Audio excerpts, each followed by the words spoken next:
The day I resigned from my job was the day I finally chose myself. I didn't expect applause. I didn't even expect understanding. But I also didn't expect the door to slam open and my mother-in-law's voice to echo through the apartment like a siren. "Are you insane? How dare you quit your job? Who's going to pay my mortgage now?" she screamed, her face red with rage. For a moment, I just stood there, still holding the envelope that contained my resignation confirmation. I had rehearsed so many possible reactions in my mind, my husband being worried, maybe even disappointed. But this was something else. Let me tell you how it all began. When I married Anton, I thought I was marrying a partner. He was charming, attentive, and promised that we would build a life together. I worked as a project manager in a mid-sized marketing company. The job was demanding, but it paid well. Anton, on the other hand, had a modest salary and a mountain of big plans that never seemed to materialize. 3 months after the wedding, his mother moved in, temporarily. She had recently taken out a large mortgage for a new apartment in her own name, claiming she wanted to invest in property while prices were still reasonable. But soon, temporary turned into permanent, and I discovered the ugly truth. Every month, a large portion of my salary was being transferred, not to our savings, not to our future, but to cover her mortgage payments. At first, I thought it was a short-term emergency. Anton told me, "It's just until mom stabilizes. We're family. We help each other." I wanted to be supportive. I wanted to be the good daughter-in-law. But months turned into a year. I was working late nights, skipping vacations, turning down opportunities for professional growth just to maintain stability. Meanwhile, my mother-in-law treated me like an employee she had personally hired. "If you're going to live under the same roof, you should at least contribute properly," she would say, as if the mortgage payment wasn't contribution enough. Anton never defended me. Whenever I tried to talk to him, he would shrug and say, "You know how she is. Just ignore it, ignore it, ignore the fact that I was financing a house that wasn't mine. Ignore the constant criticism about how I cooked, how I dressed, how I managed my time. Ignore the whispers about how women today are too ambitious and forget their place." The breaking point came on a Tuesday evening. I had just finished a 12-hour shift. My head was pounding. I walked into the kitchen and found my mother-in-law sitting at the table with a stack of bills. She didn't even greet me. "You'll need to pick up extra hours," she said flatly. The interest rate increased. "The payment is higher now." I stared at her, exhausted beyond words. "I can't," I said quietly. "I'm already burned out." She looked at me as if I had just insulted her lineage. Burned out? From sitting in an office? In my day, women worked and raised children without complaining. In my day, I went to bed that night and didn't sleep. I realized something painful. I wasn't living my life. I was funding someone else's. The next morning, I walked into my manager's office. I had been offered a different opportunity weeks before, a remote consulting role that paid slightly less but promised flexibility and room to grow. I had declined it out of fear, out of obligation. That day, I accepted it. I resigned. For the first time in 2 years, I felt air in my lungs. But peace never lasts long in a house built on control. When I told Anton, he blinked as if I had spoken a foreign language. "You what?" I quit. "I'm starting a new job next month. It's remote." His face paled. "Did you talk to mom?" There it was. Not, "Are you okay?" Not, "Why?" But, "Did you ask permission?" "She doesn't need to approve my career decisions," I replied. Apparently, she disagreed. She burst into the room minutes later, having overheard our conversation. And that's when she screamed the words I will never forget. "Are you stupid? How dare you quit? Who's going to pay my mortgage now?" Not our mortgage, her mortgage. Something shifted inside me in that moment. All the guilt, all the obligation, all the years of trying to please dissolved into a single, clear thought. It was never my responsibility. "I'm not your bank," I said calmly. She gasped as if I had slapped her. "You live here. I pay more than enough to live here," I replied. "In fact, I've been paying for your investment." Anton tried to intervene, but his words were weak, scattered.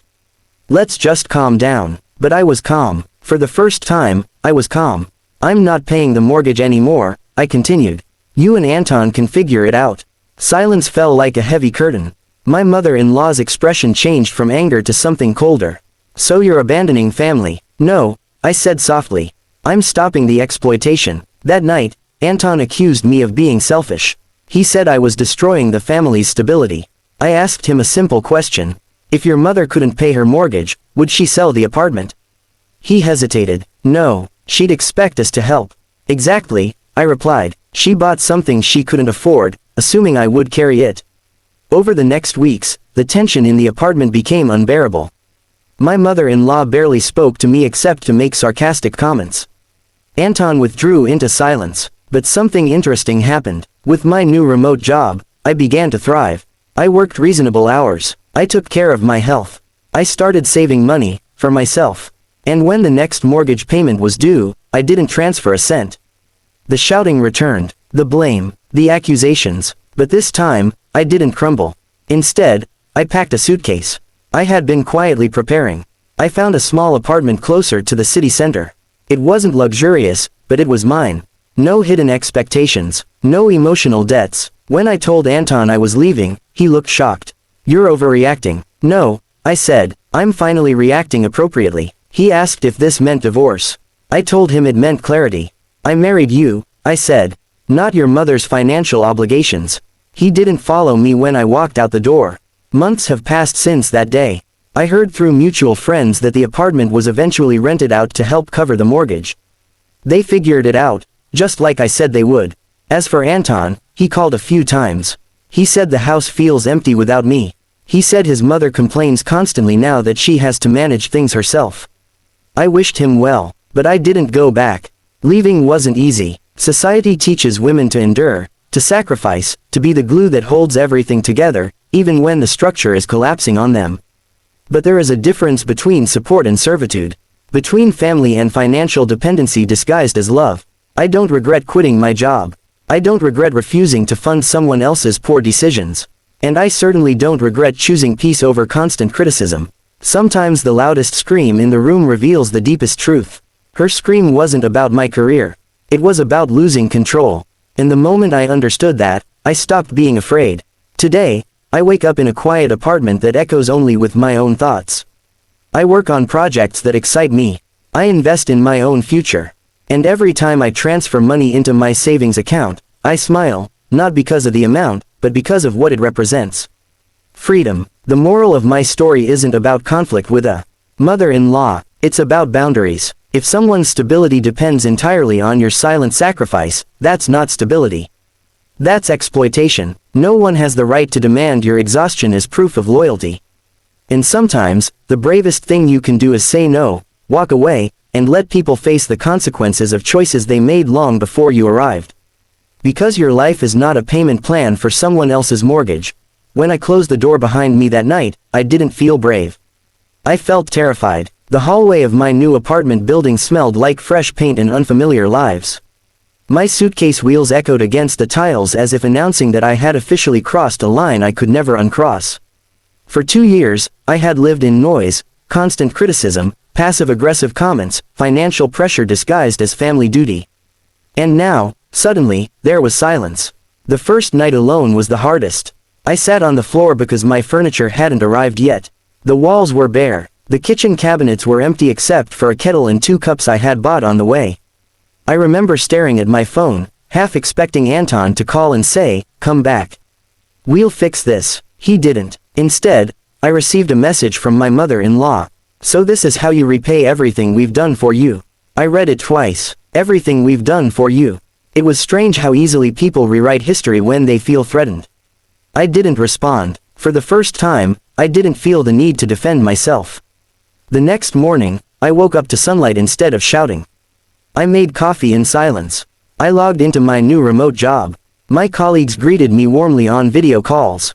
They didn't know the storm I had just left behind. To them, I was simply a new consultant with strong experience and fresh ideas. And that's when something unexpected happened. I performed better than I ever had before. Without constant stress, my mind was clearer. Without financial pressure, my creativity returned. Within a few weeks, I had secured 2 major clients for the firm. My manager praised my initiative. I began to remember who I was before I became someone else's financial safety net. Meanwhile, the storm continued in the old apartment. Anton started calling more frequently. At first, his tone was defensive. "You could have handled this differently," he said during one call. Mom is under a lot of stress. So was I replied calmly. He sighed. She says you humiliated her by not paying her mortgage. There was a long pause. It's not just about the money, he insisted. But it was. Money wasn't just currency in that household. It was control. It was leverage. It was proof of loyalty. 2 months after I left, Anton showed up at my new apartment unexpectedly. He looked tired, older somehow. Can I come in? He asked. I hesitated, then stepped aside. He looked around at the small but tidy space. The bookshelf I had assembled myself. The plants on the windowsill. The modest couch. Everything simple. Everything earned by me, for me. It's nice, he admitted. It's peaceful, I corrected. He sat down and ran his hands over his face. Mom had to rent out the apartment she bought, he said. The tenants moved in last week. I'm glad she found a solution. She's furious, because I stopped paying, because you left, he said quietly. I looked at him carefully. Do you miss me, Anton? Or do you miss what I provided? The question seemed to hit him harder than he expected. I miss you, he said. Then why didn't you protect me? He didn't answer, and that silence told me everything. The truth is, Anton wasn't evil. He was comfortable letting me carry the burden. Comfortable avoiding conflict with his mother. Comfortable with the arrangement, as long as it benefited him. Leaving forced him to confront responsibilities he had never fully accepted. Weeks passed. I focused on my work, my health, in rebuilding friendships I had neglected. I joined a gym. I started reading again. I even took a weekend trip alone, something I would never have dared to do before without being accused of irresponsibility. But healing isn't linear. Some nights, doubt crept in. What if I overreacted? What if marriage requires sacrifice? What if I was too harsh? Those thoughts usually appeared when I felt lonely, not when I felt disrespected. That distinction mattered. One evening, Anton called again. Mom wants to meet you, he said cautiously. For what? To talk. I laughed softly. She already said everything she needed to say. She thinks you've been influenced by modern ideas. I raised an eyebrow. Like financial independence. He didn't laugh. Despite my hesitation, I agreed to meet them in a neutral place, a cafe halfway between our homes. When I walked in, my mother-in-law was already seated, posture rigid, lips pressed tight. Anton sat beside her like a mediator. I greeted them politely and sat down. She didn't waste time. You've embarrassed this family, she began. People are asking questions. About what? About why you left your husband. I left a situation, I corrected. She shook her head. A wife doesn't abandon her duties. What duties? I asked calmly. Financing your investments, working until exhaustion, staying silent when disrespected. Her eyes flashed. You're exaggerating. No, I said evenly. I'm remembering. The conversation went in circles. She insisted that family requires unity. I agreed, but unity without respect is submission. At one point, she leaned forward and said something that changed everything. If you come back, we can arrange things differently. Arrange things, meaning, I asked. You can contribute less, maybe only half the payment. I stared at her. Even now, even after everything, she still saw my income as a resource to negotiate. I stood up. I didn't leave to renegotiate, I said quietly. I left because it was never my responsibility in the first place. Anton looked torn. Is there really no way to fix this? He asked. There is, I said. But it requires boundaries. He looked confused. Your mother's finances are not my obligation. If we are to continue this marriage, we live separately. We manage our own household. And decisions about my career are mine alone. My mother-in-law scoffed. So you want to separate a son from his mother? No, I replied. I want to separate a husband from financial dependency. The meeting ended without resolution. A month later, Anton asked for time to think. I gave it to him. In that time, something remarkable happened. I stopped waiting. I realized that my happiness no longer depended on his decision. I had already rebuilt my foundation. My savings were growing. My work was flourishing. My mental health was improving. One afternoon, I received an email from a client offering a long-term contract, one that would double my income within a year if performance remained strong. I accepted. That evening, I sat on my balcony watching the city lights and felt something I hadn't felt in years, pride. Not because I had won. Not because I had proven anyone wrong. But because I had chosen myself without apology.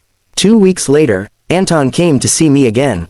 He looked different, determined. I've been looking at apartments, he said. For yourself. For us. I studied his face. Does your mother know? He nodded slowly. She's not happy. And I can't keep living between you two, he admitted. I should have stepped up earlier. I didn't rush into his arms. I didn't cry. I simply asked the question that mattered most. If she needs financial help again, what will you do? I'll help her within my means, he said. But I won't expect you to. And if she criticizes me, I'll handle it. For the first time, he sounded like a partner instead of a bridge. But trust rebuilds slowly. I'm not moving back into chaos, I said firmly. If we try again, it's on new terms.